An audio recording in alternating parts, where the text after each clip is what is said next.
What is up? What is up? YouTube. Hold up, man. Just because I should do that one, man. But oh yeah, I want to do this one. I want to do this one right here. One of my songs, since somebody in the chat room said, don't nobody want to hear your music? Shout out to everybody who loved my songs. It's so many comments that say, I love your music. And I thank y'all. I thank y'all so much, man. I thank the people that say that you got some real talent. I'm about to show y'all one more little talent. I'm editing. I got editing skills, baby. I can shoot videos and stuff. I can shoot a movie.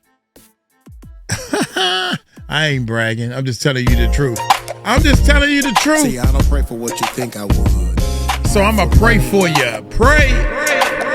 Not for cause. Not even for my own hood.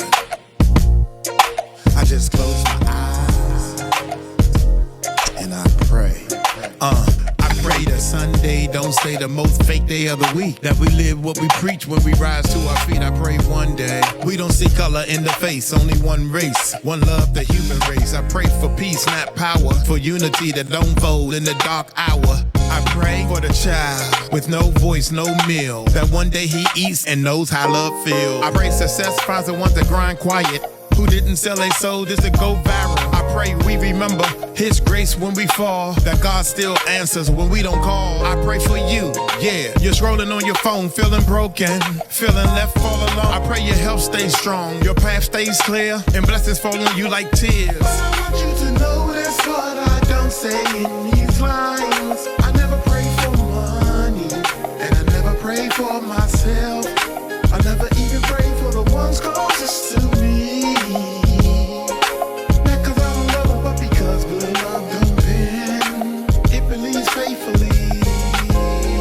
My exercise, y'all. That's my exercise. Hey, just some things I pray for.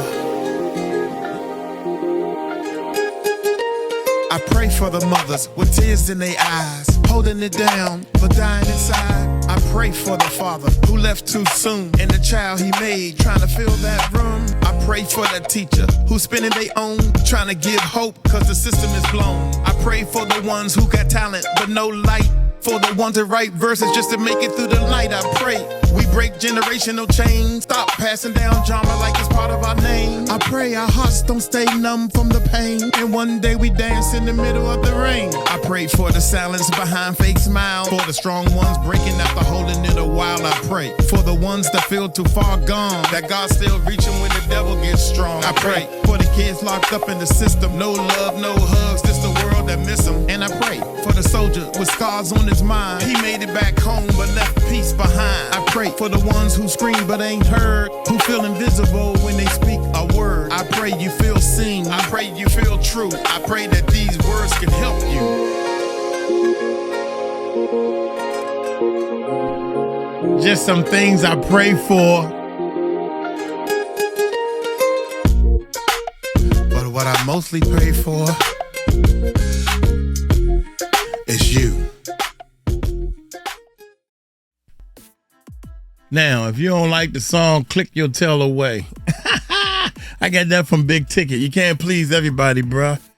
I mean, I'm on the strap, y'all. Just out of curiosity. Just out of curiosity, what music you like? Them bang bang shoot up songs and how you done killed so many people and how many girls you done did wrong and all the negativity stuff that's all in them other rap songs. That's what you like? Cause that ain't what I like. Anyway, I appreciate it. Cookie says, shout out to We Live when we doing our reactions, y'all. Cookie said, Uncle Mike, I enjoy your music. Hooligan talking about how can you get Hooligan Digger the disco. You can buy the album straight from me. I got 3 songs. You know what? I'm gonna take a break. And I got a rock song. I got 2 rock songs that I was working on. One of them I can't finish, man. So I'm gonna put them as bonuses on the track or something. Anyway, I I wanted to say I pray. I wanted to play that song before this because, wow, Suge Knight. KEEFE D is the man's name. I couldn't remember his name, y'all. KEEFE D, it's got to be the most stupidest. I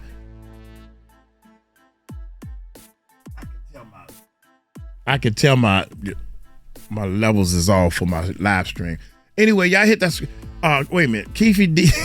I'm trying to hurry up, get to the video.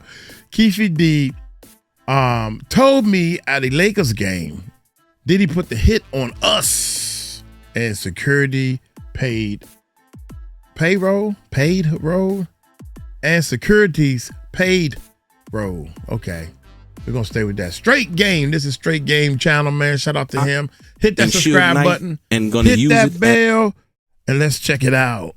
Ladies and gentlemen. After KEEFE D changed his story back to the Diddy putting a hit on Tupac and Suge Knight and gonna use it as his defense in court, Suge Knight finally speaks out on the art of dialogue and tells the truth.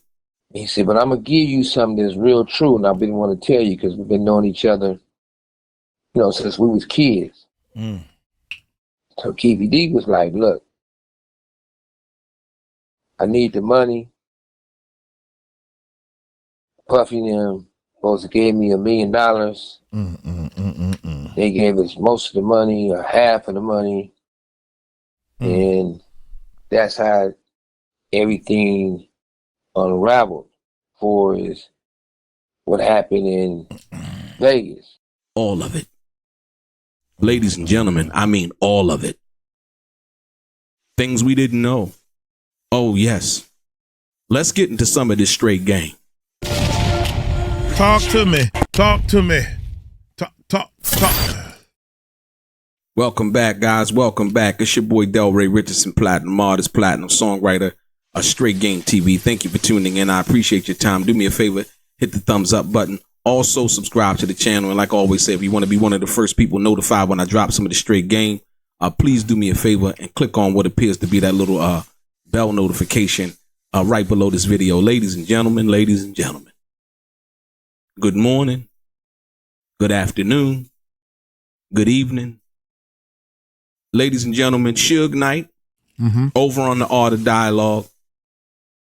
How do I put this into context for you? Okay. The best way that I know how.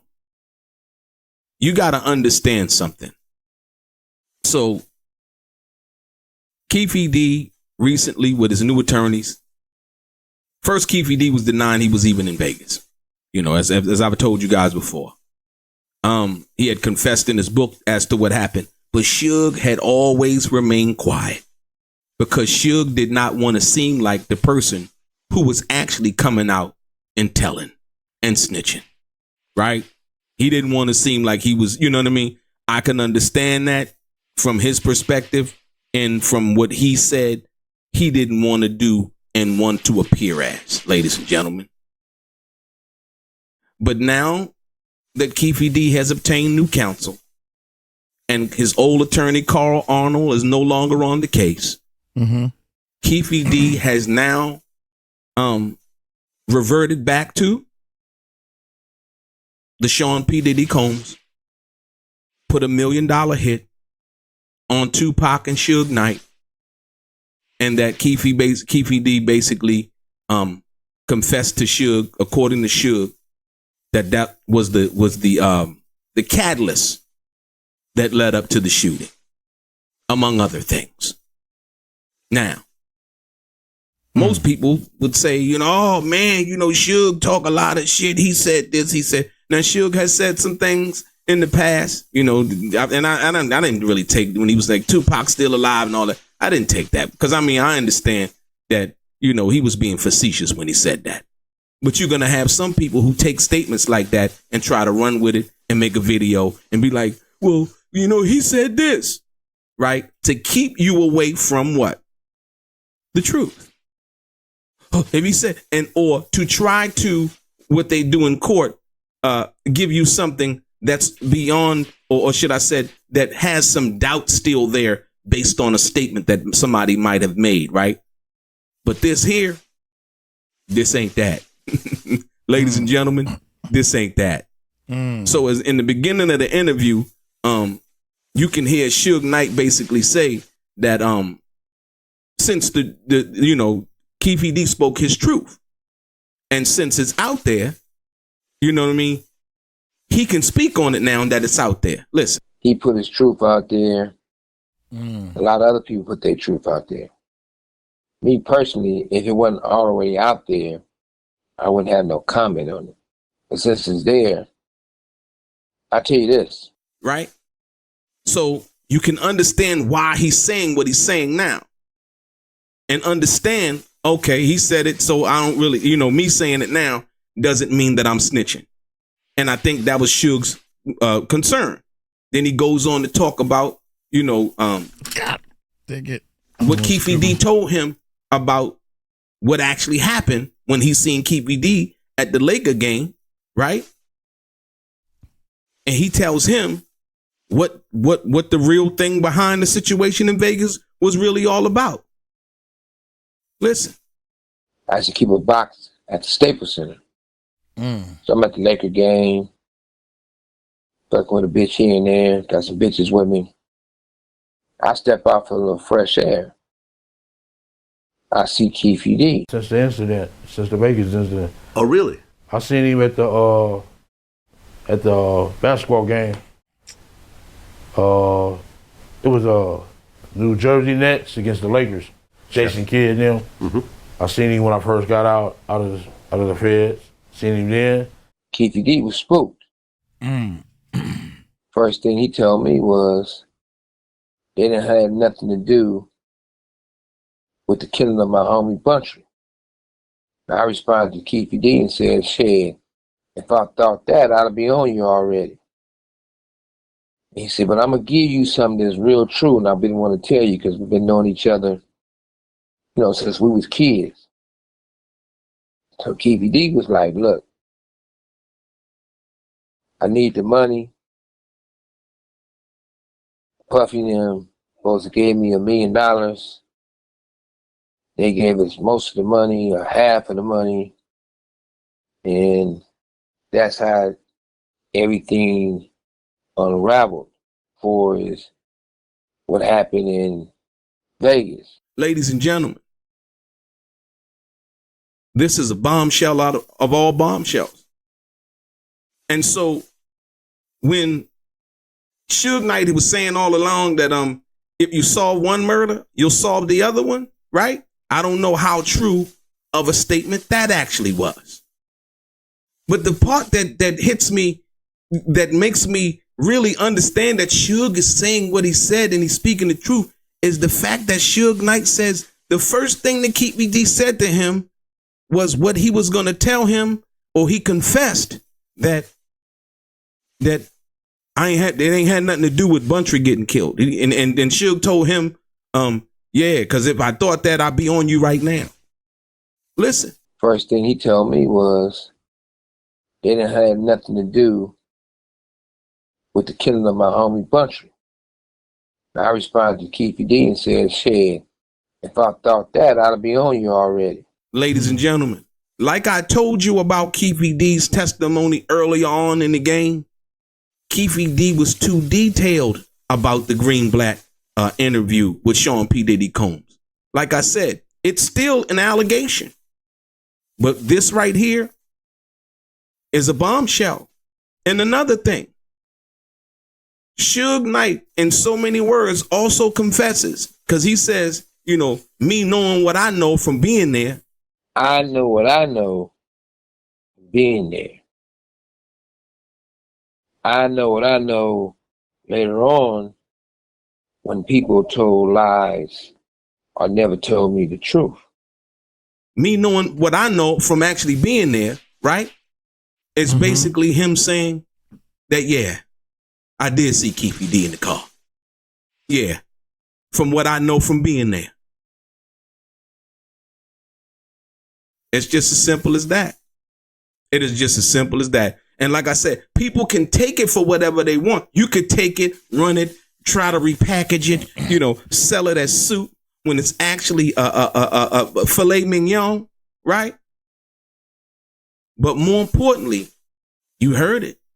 I don't think that you're going to ever get another confession out of. There's no other confession that can come from anywhere involving Suge Knight, the person who was in the car with Tupac Shakur on September 7th, 1996. I don't think that you're going to ever hear it like this ever again. This is it.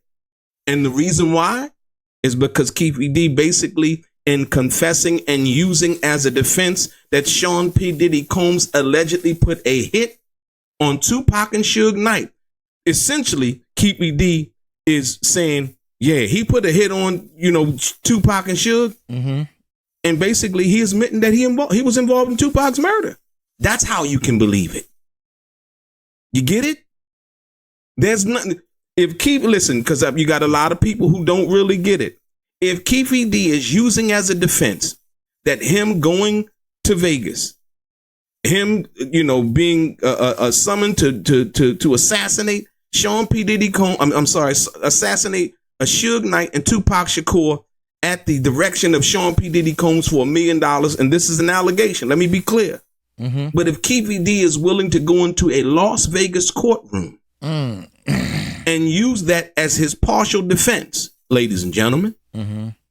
he's essentially putting himself at the mercy of the court. He's essentially giving the jury the rope to basically hang him, but he's saying, this is why I did it. Kurt Burrows, I don't know. Like I said, I don't know if none of this is from Kurt Burrows basically saying, yeah, this is the reason X, Y, and Z. Kurt Burrows was a former executive at Bad Boy. He confessed to that just recently in his lawsuit. And now you ultimately having Suge Knight confessing to what KEEFE D told him. So I'm like, I had to go take a piss. Let's have this conversation in the restroom. He was like, man, I ain't going in that restroom with you. And good thing he didn't, because even though we was friends, but if a motherfucker paid you to kill us, I got a bullet into my skull. Dang, yup. And one of the best friends I had ever had in life is Pac. Of course, I'm gonna take you in the bathroom and work you over. Wow. I'm gonna beat the fuck out that nigga in that restroom. See, that's different. That's where I'm different at. My blood was boiling. Somebody used to always say, but at the same time, I am an intelligent, wise man and a businessman.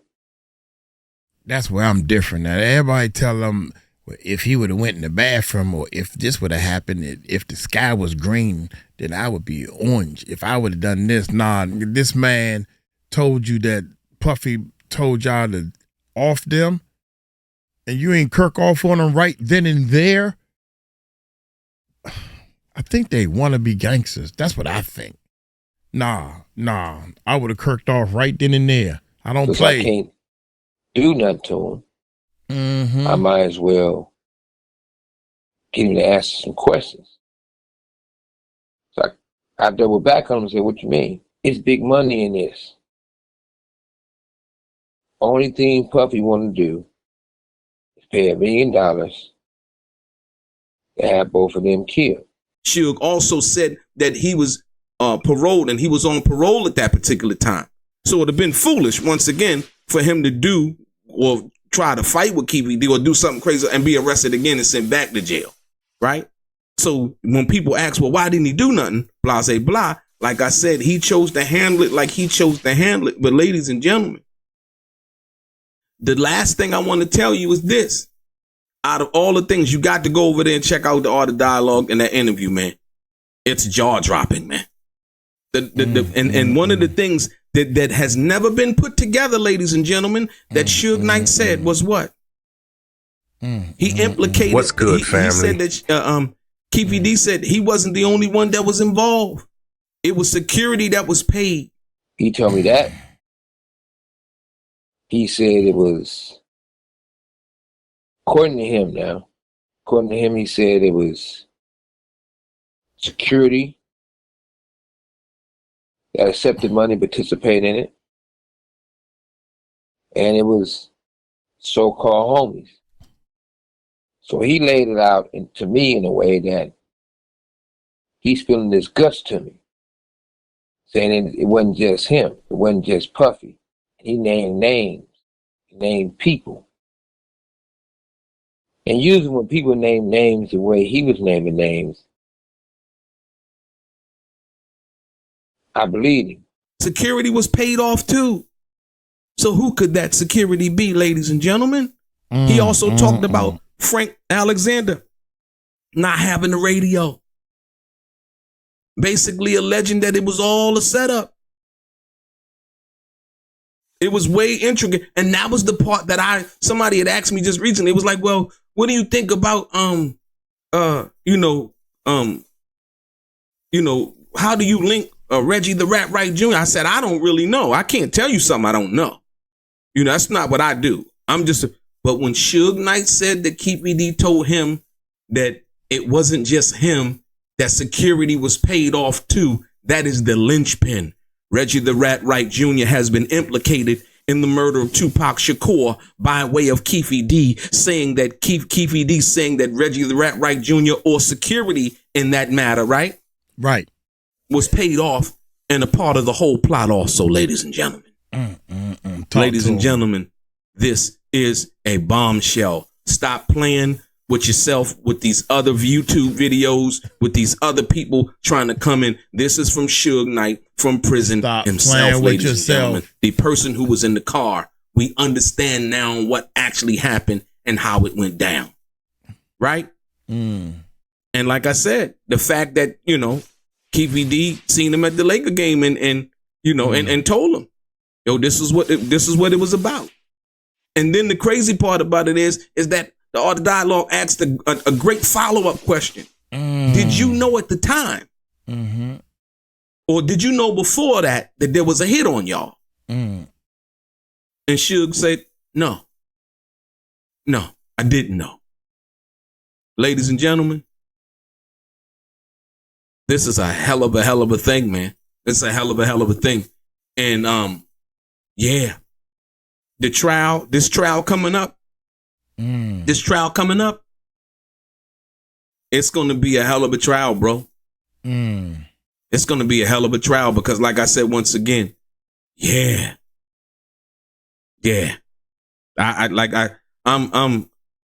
so like, oh man, I don't really even know what to say. I'm kind of lost for words because I kind of knew it. I'm kind of like the only thing that couldn't be really put together if it was all of what that is. Now you understand Reggie the Rat Wright Jr.'s desperation and trying to get KEEFE D hemmed up and going and testifying in front of the grand jury and lying about so many things, right? And then Suge finally speaking out and starting to crush those lies. But this truth right here, like I said, I'm not going to tell you what to believe. I'm not going to tell you, you know what I mean? That's not what we do over here on Straight Game TV. I'm not going to do that.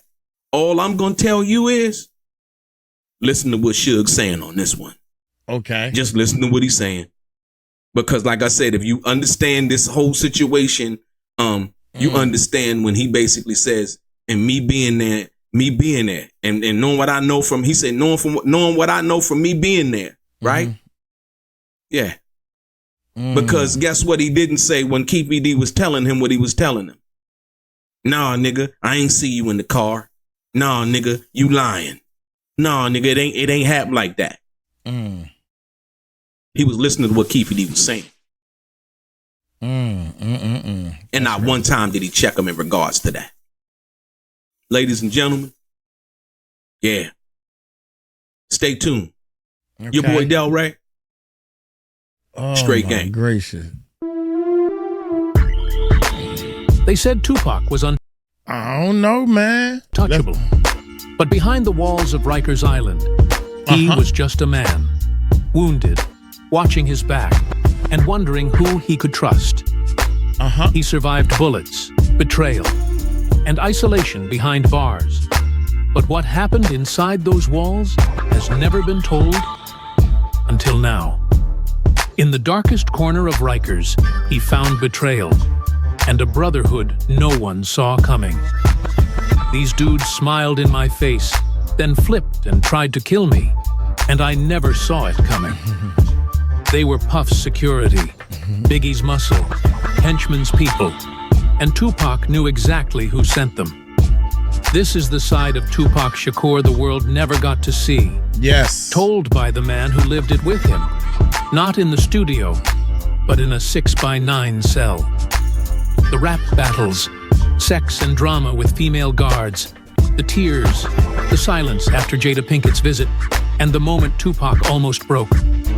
Before Death Row, before All Eyes on Me, before Machiavelli, there was Rikers.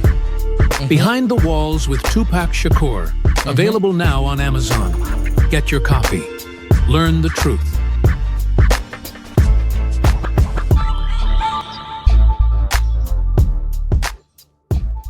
Wow, man. I don't know, man. I think Suge Knight, man. I'm kind of. He know that a lot of people listening to him, and a lot of people was getting him to do these interviews. But there's something about him, man, that make me say, is he for real, or is he a bunch of bullshit? I don't know. That's all I'm saying. Because if you so smart and you know so much, why you locked up? You and KEEFE D, both of y'all. I don't take no advice from somebody that's doing time, bruh. I just can't. I listen to you. I listen to both of y'all, then I say, oh man, I can't. I can't swallow none of this stuff, man. What y'all think, man? I don't think y'all should be getting info from somebody that's in jail. Y'all let me know what y'all think, man, because he was there. Both of them was there during this time, so I'm dying to see what y'all think in the comments, man. Hit me up, bruh. Hey, y'all take it light, take it slow. Tell them Uncle Mike told you so. Peace out.